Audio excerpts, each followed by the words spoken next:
Hello ಎಲ್ರಿಗೂ ನಮಸ್ಕಾರ. ನಮ್ಮ ಸುಟ್ಕೇಸ್ ಸ್ಟೋರೀಸ್‌ಗೆ ಮತ್ತೊಮ್ಮೆ ಸ್ವಾಗತ. ನಾವಿವತ್ತಿರೋದು ಚಿಲ್ಕೂರ್ನ ಬಾಲಾಜಿ ಟೆಂಪಲಲ್ಲಿ. ಇದನ್ನ ವೀಸಾ ಬಾಲಾಜಿ ಟೆಂಪಲ್ ಅಂತಾನೆ ಫೇಮಸ್ ಇದು. ಇಲ್ಲಿ ಪಾಸ್‌ಪೋರ್ಟ್ ತಗೊಂಬಂದು ಪೂಜೆ ಮಾಡಿಸ್ಕೊಂಡು ಹೋಗ್ತಾರೆ. ಯಾವುದಾದ್ರೂ ವೀಸಾ ಸಿಗ್ಲಿಲ್ಲ ಅಂದ್ರೆ ಸಿಗುತ್ತೆ ಅನ್ನೋ ನಂಬಿಕೆ ಇದೆ ಇಲ್ಲಿ. ಸೊ ಇದು ಬಂದು ಚಿಲ್ಕೂರ್ ಅನ್ನೋದು ರಂಗಾರೆಡ್ಡಿ ಡಿಸ್ಟ್ರಿಕ್ಟ್ ತೆಲಂಗಾಣದಲ್ಲಿರುತ್ತೆ. ಇದು ಭಕ್ತ ರಾಮದಾಸು ಅಂತ ನೀವು ಮೂವಿಯಲ್ಲೆಲ್ಲ ನೋಡಿರ್ಬೋದು. ಅದರ ಟೈಮಲ್ಲಿ ಕಟ್ಟಿರುವಂಥದ್ದು. ಸೊ ಇಲ್ಲಿ ಒಂದು ಸ್ಪೆಷಾಲಿಟಿ ಏನು ಅಂದರೆ ಇಲ್ಲಿ ಹುಂಡಿ ಇರಲ್ಲ, VIP ಅವ್ರ ಸ್ಪೆಷಲ್ ದರ್ಶನ ಇರಲ್ಲ, ಡೊನೇಷನ್ ಅಕ್ಸೆಪ್ಟ್ ಮಾಡಲ್ಲ. ಈ ಥರ ಯಾವುದೇ ರೀತಿಯಿಂದನೂ ದೇವರಿಗೆ ನಾವು ದುಡ್ಡಿನ ರೂಪದಲ್ಲಿ ಕಾಣಿಕೆ ಅರ್ಪಿಸೋಕ್ಕಾಗೋದಿಲ್ಲ ಇಲ್ಲಿ. ಸೊ ಇದು ಇಲ್ಲಿರೋರ ಪ್ರಕಾರ ಈ ದೇವಸ್ಥಾನ ಬಂದು ಒಬ್ಬ ತುಂಬಾ ಭಕ್ತಿಯಿಂದ ತಿರುಪತಿಗೆ ಹೋಗ್ಬೇಕು ಅನ್ಕೊಂಡಿರ್ತಾನೆ. ಬಟ್ ಅವ್ನು ಫೈನಾನ್ಷಿಯಲ್ ಕ್ರೈಸಿಸಿಂದ ತಿರುಪತಿಗೆ ಹೋಗೋಕ್ಕಾಗಲ್ಲ. ಆಗ ದೇವರು ಅವ್ನ ಕನಸಲ್ಲಿ ಬಂದು ಇಲ್ಲಿ ನಾನಿದ್ದೀನಿ, ಇಲ್ಲೇ ನೀನು ದರ್ಶನ ಮಾಡ್ಬೋದು ಅಂತ ಹೇಳಿ ಅವನು ಬಂದು ಈ ದೇವಸ್ಥಾನದಲ್ಲಿರೋ ಮೂರ್ತಿನ ಫೈಂಡ್ ಔಟ್ ಮಾಡಿದ್ದಾನೆ ಅಂತ ಒಂದು ಸ್ಟೋರಿ ಇದೆ ಇಲ್ಲಿ. ಹಾಗೆ ಇಲ್ಲಿ ಬಂದು ನಿಮಗೆ ಫಸ್ಟು ಹೇಗೆ ಇಲ್ಲಿ ಪ್ರೇ ಮಾಡೋದು ಇಲ್ಲ ಬೇಡ್ಕೊಳ್ಳೋದು ಅಂದರೆ ಒಂದು ರೌಂಡ್ ಪ್ರದಕ್ಷಿಣೆ ಮಾಡಿ ನಾವು ಏನು ಅನ್ಕೊತಾ ಇದ್ದೀವಿ, ಏನು ಆಗ್ಬೇಕು ಅನ್ಕೋತೀವಿ ಮನಸ್ಸಲ್ಲಿ ಆ ದೇವ್ರ ಹತ್ರ ಬೇಡ್ಕೊಂಡು ಆಮೇಲೆ 11 ರೌಂಡ್ ಮಾಡಿ ಇಲ್ಲಿ ಒಂದು ಮರಕ್ಕೆ ಈ ಥರ ದಾರ ಕಾಣಿಸ್ತಿದೆಯಲ್ಲ ಅದನ್ನ ಕಟ್ಬಿಟ್ಟು ಹೋಗೋದಿದೆ. ಸೊ ಅದು ಕಟ್ಟಿ ಹೋದಿ ನೀವು ಏನು ಅನ್ಕೊಂಡಿದ್ದೀರಾ ಅದು ಕಂಪ್ಲೀಟ್ ಆದಮೇಲೆ ಬಂದು 108 ಪ್ರದಕ್ಷಿಣೆ ಹಾಕ್ಬೋದು. ಅಲ್ಲೇ ನಿಮಗೆ 108 ಪ್ರದಕ್ಷಿಣೆ ಹಾಕೋಕ್ಕೆ ಕಾರ್ಡು ಸಹ ಇಟ್ಟಿರ್ತಾರೆ, ಕೌಂಟ್ ಮಾಡ್ಕೊಂಡು ಹಾಕೋದು ಅಂತ. ಸೊ ಈ ರೀತಿ ಇರುತ್ತೆ ಈ ದೇವಸ್ಥಾನ. ಸೊ ಇಲ್ಲಿ ದೇವಸ್ಥಾನದಲ್ಲಿ ನೀವು ವೆಂಕಟೇಶ್ವರ ಸ್ವಾಮಿನ ಶ್ರೀದೇವಿ ಭೂದೇವಿ ಸಮೇತ ನೋಡ್ಬೋದು. ಸೊ ಇದು ಇಲ್ಲಿನ ಸ್ಪೆಷಾಲಿಟಿ. ನಾವಿವತ್ತು ಚಿಲ್ಕೂರ್ನ ಎಕ್ಸ್ಪ್ಲೋರ್ ಮಾಡ್ತಾ ಇದ್ದೀವಿ. ಬನ್ನಿ ಮುಂದಿನ ದೇವಸ್ಥಾನನೂ ನೋಡೋಣ. ಸೊ ನಾವೀಗಿರೋದು ಲೋಟಸ್ ಟೆಂಪಲ್ ಅಥವಾ ಕಮಲ್ ಧಾಮ್ ಅಂತ ಕರೀತಾರೆ ಇಲ್ಲಿ. ಇದು ಒಂದು ಮಿರಾಕ್ಯುಲಸ್ ನರ್ಮದೇಶ್ವರ ಶಿವಲಿಂಗ ಇರುವಂಥ ಟೆಂಪಲ್ ಇದು. ಸೊ ಈ ಟೆಂಪಲ್ ಬಂದು ರೀಸೆಂಟಾಗೇ ಬಿಲ್ಡ್ ಆಗಿರೋದು. ಬಟ್ ಇದ್ರದ್ದು ಲಿಂಗ ಬಂದು ತುಂಬ ಸ್ಪೆಷಲ್ ಆಗಿದೆ. ಇಲ್ಲಿ ಪುರುಷೋತ್ತಮ್ ಅಂತ ಒಬ್ಬರು ಭಕ್ತರಿರ್ತಾರೆ. ಅವರಿಗೆ ನರ್ಮದಾ ರಿವರ್ ಬ್ಯಾಂಕ್ಸಲ್ಲಿ ಒಂದು ಕಲ್ಲು ಥರ ಸಾಲಿಗ್ರಾಮದ ಥರ ಒಂದು ಲಿಂಗ ಸಿಗುತ್ತೆ. ಆ ಲಿಂಗನ ಅವ್ರು ನೋಡಿದಾಗ ಅದರಲ್ಲಿ ಶಿವಂದು ಫಿಸಿಕಲ್ ಅಪಿಯರೆನ್ಸ್ ಇರುತ್ತೆ ಅವರಿಗೆ. ಸೊ ಇಲ್ಲಿ ನೋಡ್ತಿದ್ದೀರಲ್ಲ ಇದೇ ಆ ಲಿಂಗ. ಸೊ ಅದರಲ್ಲಿ ಏನು ಅಂದರೆ ನಾಭಿ ಮತ್ತು ಯಜ್ಞೋಪವೀತಮ್ ಅಂದರೆ ಜಂಜುವಾರ ಇರುತ್ತಲ್ಲ ಶಿವಂದು ಅದು, ಮತ್ತು ರುದ್ರಾಕ್ಷ ಮಾಲೆ ಮತ್ತು ತ್ರಿನೇತ್ರ, ಹಾಗೆ ಗಂಗಾ ಇರುತ್ತಲ್ವ, ಗಂಗಾಧರ ಅಲ್ವಾ ಶಿವ, ಗಂಗಾ ತಲೆ ಮೇಲಿರೋದ್ರಿಂದ ಅದು ಸಹ ಈ ಲಿಂಗದಲ್ಲಿ ಕಾಣಿಸುತ್ತೆ. ಸೊ ಅದು ಈ ದೇವಸ್ಥಾನದ ಸ್ಪೆಷಾಲಿಟಿ. ಸೊ ಅವರು ಆ ಲಿಂಗನ ನೋಡಿದ್ಮೇಲೆ ಅದನ್ನು ತಗೊಂಡು ಬಂದು ಇಲ್ಲಿ ಪ್ರತಿಷ್ಠಾಪನೆ ಮಾಡಿ ದೇವಸ್ಥಾನನ ಕಟ್ಸಿರೋವಂಥದ್ದು. ಇದರಿಂದನೇ ಗುರುಕುಲ ಸಹ ಇದೆ. ಸೊ ಇಲ್ಲಿ ದೇವಸ್ಥಾನ ವಿಸಿಟ್ ಮಾಡಿ ಗುರುಕುಲ ಸಹ ವಿಸಿಟ್ ಮಾಡ್ಬೋದು.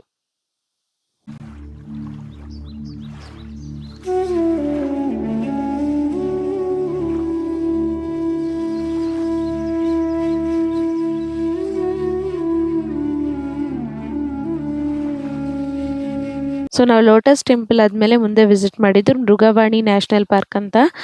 ಸೊ ಇದು ಬಂದು ಚಿಲ್ಕೂರಲ್ಲೇ ಇರುತ್ತೆ ಇದು ಸಹ. ಸೊ ಇದು ಆ ಚಿಲ್ಕೂರ್ ಬಾಲಾಜಿ ಟೆಂಪಲ್ ಜೊತೆ ಇದನ್ನು ವಿಸಿಟ್ ಮಾಡ್ಬೋದು ನಾವು. ಇಲ್ಲಿ ಬಂದು 9 to 5 ಟೈಮಿಂಗ್ಸ್ ಇರುತ್ತೆ. 10 ರೂಪೀಸ್ ಪರ್ ಪರ್ಸನ್ ಇರುತ್ತೆ. ಜಸ್ಟ್ ವಿಸಿಟರ್ ಝೋನ್ ಮಾತ್ರ ವಿಸಿಟ್ ಮಾಡೋಂಗಿದ್ರೆ. ಸಫಾರಿ ಎಲ್ಲ ಬೇಕಂದ್ರೆ 70 ರೂಪೀಸ್ ಪರ್ ಪರ್ಸನ್ ಇರುತ್ತೆ.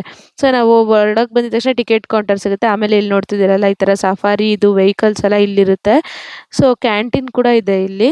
ಹಾಗೆ ಇದು ಎಲ್ಲ ನೋಡಿದ್ಮೇಲೆ ನಿಮಗೆ ಇಲ್ಲಿ ಇನ್ನೇನು ಸಿಗುತ್ತೆ ಅಂದರೆ ಸ್ಪಾಟೆಡ್ ಡೀರ್ ಇಲ್ಲಿ ತುಂಬ ಚೆನ್ನಾಗಿದೆ. ಡೀರ್ ಪಾರ್ಕ್ ಇದೆ. ಸೊ ನೀವು ಇಲ್ಲಿ ನೋಡ್ತಿದ್ರಲ್ಲ ಆ ಮ್ಯಾಪಲ್ಲಿ ನೋಡ್ಕೊಬೋದು. ಅಲ್ಲಿ ಆರೆಂಜ್ ಇರೋದೆಲ್ಲ ಬಂದು ವಿಸಿಟರ್ ಝೋನು, ಗ್ರೀನ್ ಇರೋದೆಲ್ಲ ಸಫಾರಿ ಝೋನ್ ಅಂತ ಮಾಡಿದ್ದಾರೆ.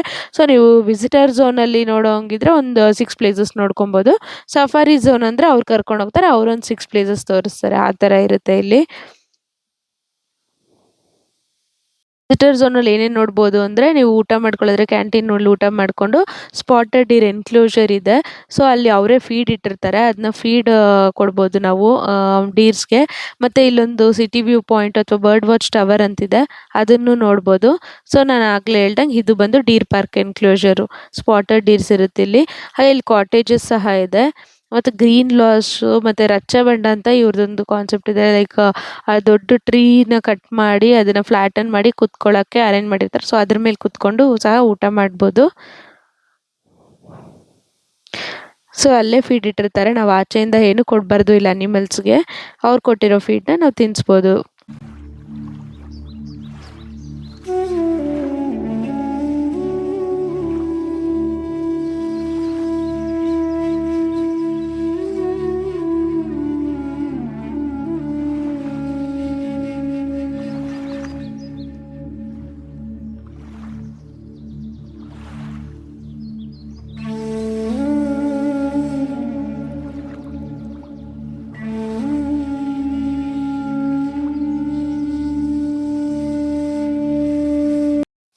ಸೊ ಡೀರ್ ಪಾರ್ಕ್ ಆದಮೇಲೆ ನಾವು ಹೋಗ್ತಿರೋದು ವ್ಯೂ ಪಾಯಿಂಟ್ಗೆ.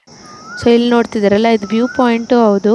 ಹಾಗೆ ಇಲ್ಲಿ ಬರ್ಡ್ಸ್ದು ವಾಚ್ ಟವರ್ ಅಂತ ಹೇಳ್ಬೋದು, ಅಷ್ಟು ಚೆನ್ನಾಗಿದೆ ಬರ್ಡ್ ಸೌಂಡ್ಸು.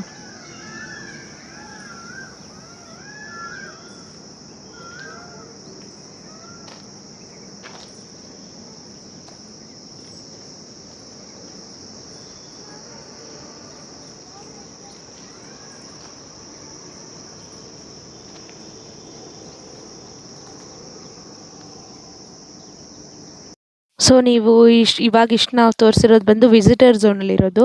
ನಾವು ಸಫಾರಿ ಝೋನ್ಗೆ ಹೋಗಲಿಲ್ಲ, ಬಿಸಿಲು ಜಾಸ್ತಿ ಇರೋದ್ರಿಂದ. ಬಟ್ ಸಫಾರಿ ಝೋನ್ಗೆ ಹೋದರೆ ನೀವು ಆಗಲೇ ನಾವು ತೋರಿಸಿದ್ವಲ್ಲ ಆ ಥರ ವೆಹಿಕಲಲ್ಲಿ ಸಫಾರಿ ರೈಡ್ ಮಾಡ್ಬೋದು. ಹಾಗೆ ಅಲ್ಲಿ ಇನ್ನೊಂದು ವಾಚ್ ಟವರ್ ಇದೆ, ಅದನ್ನು ನೋಡ್ಬೋದು. ಆಮೇಲೆ ಸಾಂಬಾ ಡೀರ್ ಇದೆ ಒಳಗೆ, ಸೊ ಅದು ನೋಡ್ಬೋದು. ಮತ್ತು ಪೆದ್ದ ಚೆರುವು ಲೇಕ್ ಅಂತ ಒಂದು ಲೇಕ್ ಇದೆ, ಅದನ್ನು ಸಹ ತೋರಿಸ್ತಾರೆ. ಅಲ್ಲೇ ಹತ್ರದಲ್ಲಿ ಬರ್ಡಿಂಗ್ ಸೈಟ್ ಇದೆ, ಅದನ್ನು ನೋಡ್ಬೋದು. ಸೊ ಇನ್ನಷ್ಟು ಹೈದರಾಬಾದ್ ಹತ್ರ ಇರೋ ಪ್ಲೇಸಸ್ ನೋಡಿಸ್ತೀವಿ. ಈ ವಿಡಿಯೋ ನಿಮ್ಗೆ ಇಷ್ಟ ಆಗಿದ್ರೆ ಲೈಕ್ ಮಾಡಿ, ಶೇರ್ ಮಾಡಿ, ಸಬ್ಸ್ಕ್ರೈಬ್ ಮಾಡಿ.